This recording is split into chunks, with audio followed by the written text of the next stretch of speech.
श्री अशोकराव जाधव आणि स्वातीताई भोसले उपस्थित, ज्यांनी आज पक्ष प्रवेश केला ते माझे जुने सहकारी मित्र दीपक शिंदे, प्रशांत भुजबळ, ज्योतिराव गणवट, ज्यांनी आल्या प्रास्ताविक केले. अनुभाई कुठे गेले?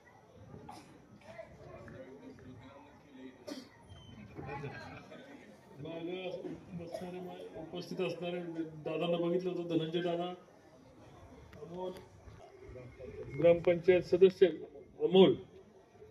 आता सर्वांची नावं घेणं अपेक्षित आहे, पण माझ्याकडनं काय नाव राहून गेली. आमचा सरपंच बंडू,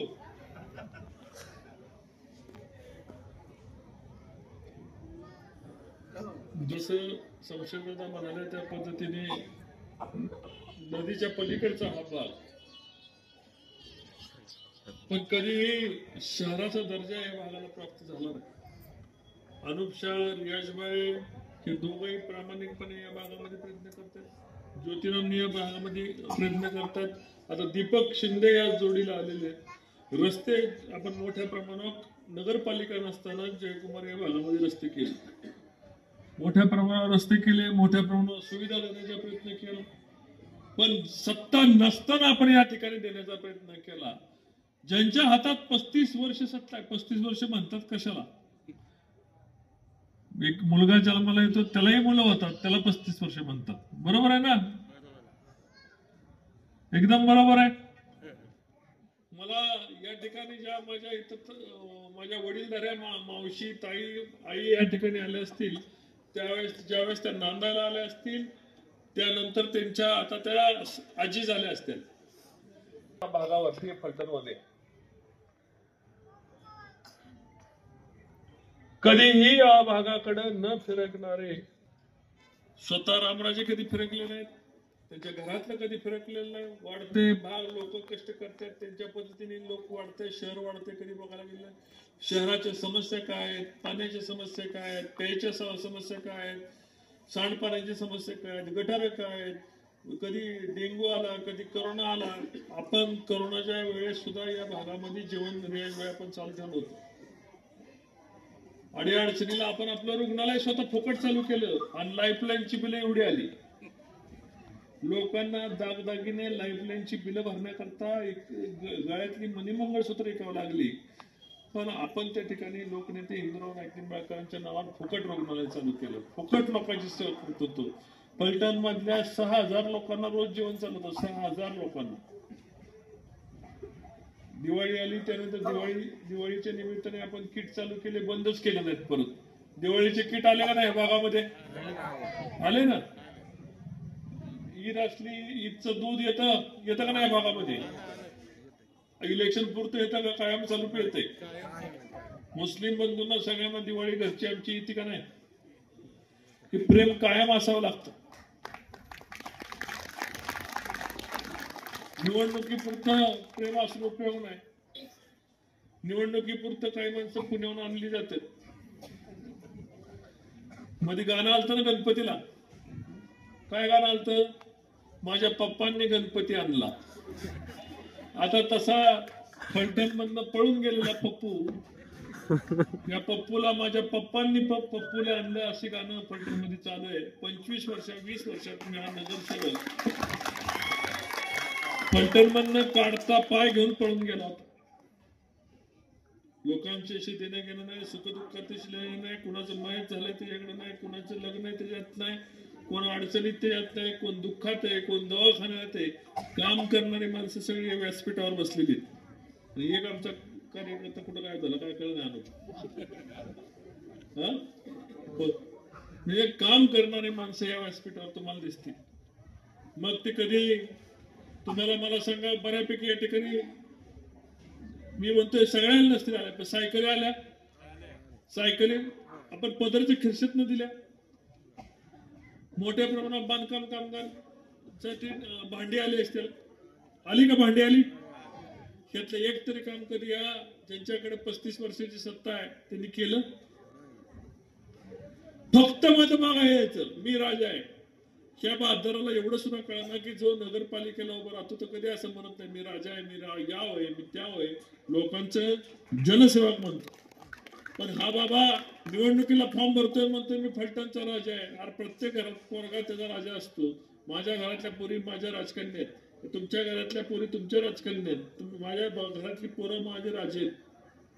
आता राजेशाही गुलामगिरी आणण्याची पद्धत परत ह्या बाबांनी चालू केली. एक तर ह्या पप्पूला नगरपालिका का महानगरपालिका कळली नाही. नगरपालिकेला फॉर्म भरलाय म्हणते फलटणची महानगरपालिका, म्हणून याला पप्पू म्हणायचं. ह्या पप्पू नगरपालिकेला निवडून आला, अनुप शेंनी त्याच्यावर तक्रार दाखल केली, नगरपालिकेत कधी फिरकलाच नाही. आता याची परिस्थिती अशी आहे की यांनी स्वतःचे उमेदवार जे उभे केलेत ना 27, त्यांना जरी ओळखून दाखवलं तरी आपण म्हणाल ते हरवू. 27 उमेदवार नावं सांगून त्यांनी सांगायची हे यांची नावं, यांचे उमेदवार त्याला ओळखून दाखवायचं. वॉर्ड नंबर 7 मध्ये येऊन इथं सांगायचं 7चा भाग आहे का 8चा भाग आहे का 9चा भाग आहे, कुठला भाग आहे त्या महाभागाला कळणारच नाही. कारण महाभाग कधी फलटणमध्ये थांबलाच नाही. गाडी काढायची, फलटणला निवडणुकीला 5 वर्षात यायचं, मतं मागायची आणि परत जायचं. थांबायचं, फलटणला मुक्काम करायचा, लोकांची कामं करायची, या महाभागाला कधी कळलं नाही. 24 तास नगरपालिकेमध्ये काम करणारे लोक या ठिकाणी तुम्हाला भेटतील. नगराध्यक्ष तुम्हाला वर्षातनं 5 वेळा तरी तुम्हाला इथं दिसतोय, उमेदवार आपला दिसतो का नाही. सामान्य कुणाच्या कुठं कधी लवलेश शमशेररावच्या डोक्यात नसतो की मी यावं मी त्यावं, काय ते नगरसेवक असलं काय नसलं काय कायम सेवक आहे. त्यामुळं अशा कायमच्या सेवकाला आपल्याला समोरच्या पप्पूचं डिपॉझिट घालून निवडून आणायचं. काय करायचंय, मी आता शहरामधला अंदाज घेतलाय, 27 पैकी 26 ठिकाणी भारतीय जनता पार्टी आणि घड्याळाच्या चिन्हावर 70-75% लाट आहे. एकाच ठिकाणी फक्त 50-50% दाखवते. उद्या 2 दिवसात दुरुस्त करून ती पण मी 80% पुढे घेऊन, म्हणजे 27-0 तर होणारच आहे. पण पप्पूला आम्ही पाडायची गरज नाही, पप्पूला पाडणार तुम्ही. 30 वर्ष यांच्या पप्पाला संधी दिली का नाही. मग पप्पा याचं काय करू शकला नाही तर पप्पू काय करणार आहे. त्यामुळे पप्पूचं डिपॉझिट जाणार आहे. मी आज सांगतो 3 तारखेला पप्पूचं डिपॉझिट जाऊन सर्वसामान्य माझ्या भगिनी, लाडक्या बहिणी माझ्या दिवाळी साजरी करताना दिसतात. आमदार साहेब विकास बोलले, आपण रेल्वे आणली, आपण रस्ते केले, आपण पाण्याचे प्रश्न सोडवले, प्रशासकीय भवन आणलं, फलटणला स्वतःचा नंबर आणला, आरटीओ ऑफिस आणलं, सेशन कोर्ट आणलं, या ठिकाणी पोलीस स्टेशनची इमारती बदलल्या, गिरवी फलटण रस्ता, आदरकी तुमचा समोरचा रस्ता सुद्धा आपणच चालू केलेला आहे. पुष्यगाव रस्ता सुद्धा आपणच करतोय, उपळवे रस्ता सुद्धा आपण करतोय, इकडं डवळपाटी ते सीताबाईचा घाट आपणच करतोय. यातलं एक तरी काम त्यांना करता आलं. 35 वर्ष मुख्यमंत्र्यापेक्षा जास्त मोठी ताकद होती, 10 वर्ष सभापतीमध्ये 1 नंबरचा प्रोटोकॉल असतो मुख्यमंत्र्यापेक्षा जास्त. पण या माणसाने निगेटिव्ह करायचं, ह्याला अडकवा त्याला अडकवा, ह्याच्या मागे कार्यक्रम लावा त्याच्या मागे कार्यक्रम लावा. मी काल माझ्या व्यापाऱ्यांच्या भाषणामध्ये मी सांगितलं, काय सांगितलं मी त्यांना, गेले 5 वर्ष मी रेल्वे आण, रस्ते आण, पाणी आण हे काम करतो. मला समजलंच नाही, रामराजे कायम माझ्या मागं कुणाला तरी मागं लावायचं, तक्रार दाखल करायच्या, कधी पेट्रोल चोर करायचं, कधी काय करायचं, अशा अनेक तक्रार दाखल केल्या. मला मनात प्रश्न पडतो, म्हटलं मी रामराजेचा माझा काही संबंध नाही, मी खासदारकीचा उमेदवार, मला पाडायला जीव तोडून काही माणूस पळतोय. जिथं एक तर पाडायला नाही तर अडकवायला. ते एक साप आणि तुम्हाला काजव्याची गोष्ट सांगतो. काजवा असतो त्याच्या मागं साप लागतो. काजवा तर काजव्याला कळत नाही मी उडूसा, साप मला खाऊन काय करणार. तो विचारतो, साप भाई मी तुझं अन्न आहे का. साप म्हणतो नाही. तरी साप त्याच्या पाठीमागं लागतो. साप थोडा माग, काजवा पुढं, परत काजवा मागं वळून विचारतो. सापाला विचारतो, तुला मला खाऊन तुझं पोट भरणार आहे का. साप म्हणतो नाही. मग परत साप त्याच्या मागं लागतो, हात धुवून मागं लागतो, काजवा पुढे जातो. मग मला सांग, तू माझ्या मागं का लागलाय? काजवा सापाला विचारतो आणि साप सांगतो की मी तुला चमकताना पाहू शकत नाही.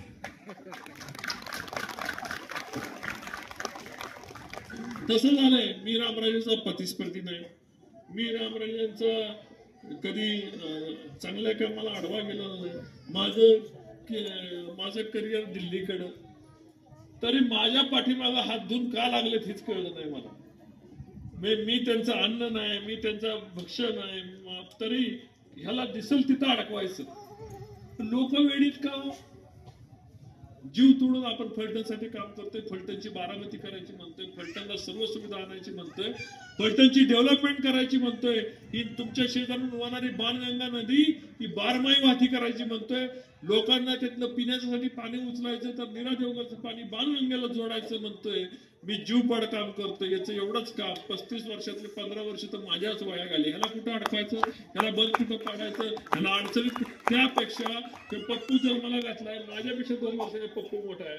पप्पूला कामाला लावला असता. तुमची बँक बुलढाणा पतसंस्थेला तुमची दिली, दूध संघाचा निलाव झाला, खरेदी विक्री संघ गायब झाला, कारखाना तिसऱ्यालाच चालवाय दिलं. इथं जर पप्पूला कामाला लावलं असतं आणि पप्पूला शिकवलं असतं, असते थोडी पोरं सुरू असतात, त्याला पुढच्या बेंचवर घ्यायचा, बसवायचा, त्याला शिकवायचा.